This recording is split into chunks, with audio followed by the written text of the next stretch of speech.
안녕하세요. 오늘의 사연은 어느 여성분께서 보내주셨습니다. 남편분이 도박비치로 야반 도주를 하여 큰 고생을 하다 마침내 도주한 남편을 잡았다고 하시네요. 어떤 기막힌 일이 있었고 어떤 결말을 맞이했을지 지금부터 읽어보겠습니다. 남편이 남의 편이라고 하잖아요. 우리 남편은 그 수준으로 부를 사람이 아닙니다. 인간 쓰레기, 인간 말종, 개만도 못한 놈, 온갖 악담을 다 퍼부어도 부족한 인간입니다. 그 인간 때문에 제가 얼마나 큰 고통을 겪었는지, 하지만 그 인간에게 대가를 치르게 해줘서 다행이라는 생각입니다. 저와 남편이 결혼한 건 지금부터 7년 전입니다. 결혼 생활은 한 3년 정도 유지했고요.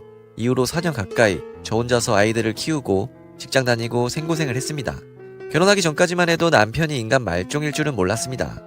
생긴 것도 멀쩡하고 또 행동 거지도 건실했거든요. 저뿐만이 아니라 주변 사람들 평판도 비슷했습니다. 우리 엄마 아빠도 남편 몇 번 만나보시고 이렇게 말씀하셨죠. 저 사람 참 견실해 보이는구나. 저 정도면 사귀는 게 아니라 결혼해도 되겠다.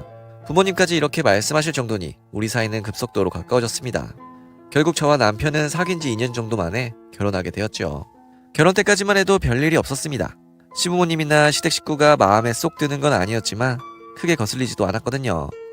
결혼하기 전 제가 시댁 식구들에게 받은 느낌이 개인주의라는 것이었습니다. 간섭하는 것도 싫어하고 받는 것도 싫어한다는 느낌이었달까요?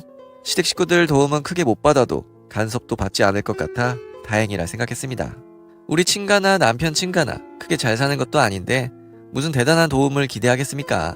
도움은 안 받아도 간섭받지 않고 사는 게 훨씬 낫죠. 그렇게 우리는 결혼을 하고 아이까지 낳고 한 2년 정도는 행복하게 보냈습니다. 문제가 생긴 건 결혼 2년 차 즈음의 일이었습니다. 언젠가부터 남편의 행동거지가 이상한 겁니다. 용돈이 적은 것도 아닌데 이상하게 쪼들리고 추레한 모습에 불안정한 태도와 표정까지 무언가 일이 이상하게 돌아가는 것 같아 몇 번이나 캐물어도 남편은 이실직고 하지 않았습니다. 일이 힘들어서 그렇다, 회사 사정이 어렵다 하는 식으로 말을 돌리는 겁니다. 너무 수상해서 처음에는 남편이 외도하는 줄 알았습니다. 그래서 나름대로 조사해봤는데 남편이 다른 여자 만나는 기색은 없더라고요. 그래서 제가 과민 반응을 하는 거다, 저 사람도 나름대로 고민이 있는 거다 하고 생각하고 내버려 두었습니다. 그게 큰 실수였어요. 남편의 행동이 이상해진 지 두어 달 되었을까요? 집에 낯선 봉투가 날아왔습니다. 봉투를 읽어보니 압류 통지서였어요. 남편이 무슨 돈을 안 갚아서 남편 수입부터 시작해서 명의로 된 재산까지 다 압류하겠다는 겁니다. 처음에는 다른 사람에게 와야 할 게 잘못 온 줄 알았습니다. 하지만 몇 번이나 눈을 씻고 봐도 남편에게 온 통지서가 맞는 거예요.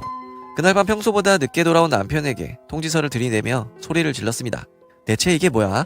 남편이 통지서를 보고 눈을 동그랗게 뜨더니 빼앗더라고요. 하지만 빼앗는다고 제가 다 본 게 사라지나요? 남편도 많이 당황한 듯 이렇게 말하더군요. 이게 왜 우리 집에 와? 이거 자기 거 맞아? 그래, 대체 무슨 짓을 했기에 압류 통지서가 우리 집에 와? 집부터 재산까지 다 압류한다는데? 압류서 내용에 따르면 남편 수입 대부분, 그리고 우리 사는 집과 차 모두 넘어갈 판이었습니다. 남편이 단순히 돈을 빌린 게 아니라 저와 남편 공동 명의로 된 집과 차를 담보 삼아 돈을 빌린 것이었거든요. 사고를 쳐도 보통 크게 친 게 아니었던 거죠. 그날 정말 밤새도록 싸운 기억이 납니다. 정말 몇 시간이나 추궁하고 소리를 질러도 남편은 제대로 대답을 안 했어요. 자기가 돈이 필요해서 좀 썼는데 일이 커졌다고만 말을 했습니다. 그러다 지쳐 밤늦게 잠들었는데 다음날 일어나니 남편이 없더라고요. 처음에는 남편이 출근한 줄 알았습니다. 제가 늦게 일어났고 남편이 출근하고도 남을 시각이기는 했거든요. 그런데 점심 지나니 회사에서 전화가 오는 겁니다. 형수님, 누구누구씨 어디 아파요? 그게 무슨 말씀이세요? 누구누구씨가 아직 출근을 안 했습니다. 요즘 몸도 안 좋아 보이던데 혹시 입원이라도 했나요? 이쯤 되면 감이 오지 않습니까? 정말 이 사람이 운 나쁘게 사고라도 당한 게 아니라면 뻔하지요. 회사에서 온 전화를 얼버무리고 급히 집을 뒤졌습니다. 제가 집을 뒤지기에 앞서 먼저 뒤진 흔적이 여기저기 있더군요. 남편이라는 작자가 우리 집에 있던 현금에 돈 될 만한 것들을 모조리 가져간 겁니다. 우리 애도 잠결에 그 광경을 보았답니다. 자기 아빠가 뭐에 홀린 듯 집안 뒤지면서 돈 될 만한 것을 가져갔대요. 당장 시댁에 연락해 보았지만 시댁에서도 모른다고 하더라고요. 남편이 시댁에도 일절 연락 안 하고 돈 될 만한 것을 가져가 잠적한 겁니다. 그렇게 엉망이 된 집에 저와 우리 아이 둘만이 남았죠. 남편이 무슨 짓을 한 것인지 아는 데는 많은 시간이 걸리지 않았습니다. 처음에는 금융기관에서 전화가 오고 압류 통지가 왔습니다. 얼마 뒤에는 정말 꿈에서 볼까 무서운 아저씨 한 명이 우리 집에 찾아오더군요. 이 집 주인 아저씨 어디 갔어요? 몰라요. 집안 살림 뒤져서 도망갔다고요. 도망을 가? 하, 누구누구 그 새끼 진작 잡아 족치는 건데. 알고 보니 그 무서운 아저씨는 사채업자였습니다. 1년쯤 전부터 남편이 도박에 빠져서 있는 돈 없는 돈을 다 가져다 부었답니다. 심지어 그나마 합법적인 도박을 한 것도 아니고 불법 도박까지 했대요. 합법 도박을 하다 합법적으로 돈 빌리고 날렸으면 금융기관에서만 찾아올 텐데 우리 남편은 불법적으로 돈을 빌리고 도박을 해서 무서운 아저씨까지 집에 찾아온 겁니다. 다행히 드라마에서 본 사채업자처럼 다짜고짜로 사람 때리고 집을 다 때려 부수고 하진 않더라고요. 하지만 남편이 빚을 졌다면서 차용증 내밀고 남편이 돈 빌리는 장면이 찍힌 영상을 보여주며 이렇게 말하는 겁니다. 집안 꼬락선 입으니까 이자까지 다 내놓으라 하면 아줌마 자살할 것 같고 서로 좋게 좋게 갑시다. 그쪽 남편이 진 원금만 갚아요. 그럼 더 문제 안 일으킬 테니까. 남편이 가족에게 비밀로 도박한 돈을 왜 저더러 갚으라고 하세요?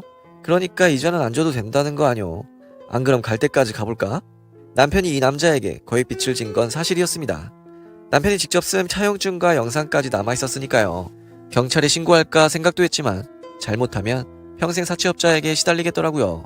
법적으로 불법 사채 도박 빚은 안 갚을 수도 있다지만 원래 법은 멀고 주먹은 가깝다고 하잖아요. 마냥 버티다가 저와 아이까지 다치는 게 무서웠습니다. 결국 사채업자에게 사정해서 합의를 보았습니다.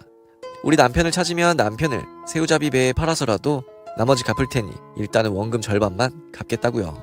사채업자도 집안 꼴을 보고 원금 다 받기 어렵다고 생각했는지 그러기로 했습니다. 이후 일은 말도 다 하기도 힘들어요. 금융기관에서는 우리 집과 차를 모두 압류해갔고요. 저는 은행과 가족들에게 돈을 빌려서 남편 도박빚 절반을 갚았습니다. 처가 식구들에게도 몇 번이나 말해봤는데 자기들은 모른답니다.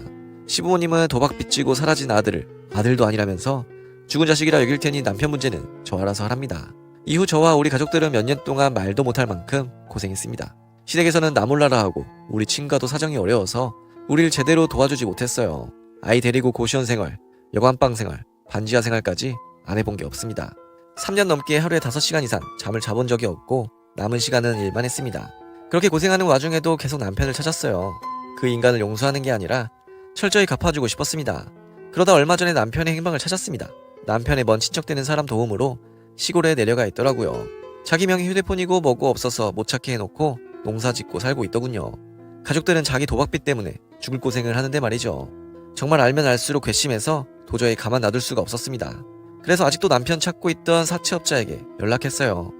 남편을 넘겨줄 테니 남편 등골까지 빼먹어 돈 받고 예전에 제가 준 돈을 돌려달라고 말이에요. 제가 남편 위치를 알고 있다고 하니 사채업자도 그러자고 하더군요. 그렇게 저는 사채업자 대동하고 남편을 찾았습니다. 사채업자랑 함께 가면 남편이 또 도망칠까봐 일단 저 혼자 남편을 찾아갔어요. 자기 앞에 나타난 남편의 표정을 잊을 수가 없습니다. 불쑥 찾아온 저한테 이렇게 묻더군요. 웬일이야? 정말 이제 남이라는 듯 남보는 말투였습니다. 자기 도박빚 때문에 저와 아이가 얼마나 고생했는데 그건 생각도 안 하는 듯 말입니다. 그런 뻔뻔한 남편 표정을 보니 더는 말할 필요조차 없더군요. 마지막까지 남편을 사채업자에게 넘기는 일을 망설였지만 더 망설일 필요도 없었습니다. 그 다음 일이야 말할 것도 없죠. 남편이 있는 곳을 사채업자에게 말해주었고 사채업자가 남편 데리고 가는 모습까지 보았습니다. 이후 소식 들으니 남편은 강제로 원양어선에 탔다고 합니다. 뒤늦게 그 소식을 들은 시댁에서 절 많이 원망하더군요. 어떻게 사람이 사채업자랑 손잡고 자기 남편 팔아먹냐고요. 제가 그들에게 딱 한마디 해줬습니다. 제가 도와달라고 했을 때 시어머니나 아버님이 도와달라고 할 때 도와줬으면 이런 일도 없었겠죠. 이제 그쪽 얼굴 다시 보고 싶지 않으니까 꺼지세요. 그렇게 남편은 물론 시댁 식구들과도 연을 다 끊어버렸습니다. 다행히 사채업자 아저씨는 약속을 지켰습니다.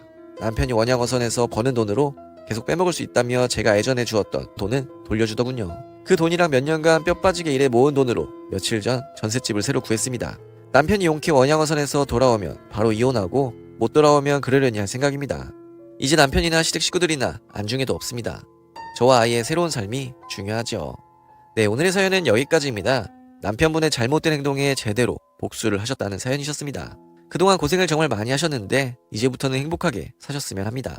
그럼 저는 다음 사연으로 돌아올 테니 구독과 좋아요, 알람 설정 부탁드려요.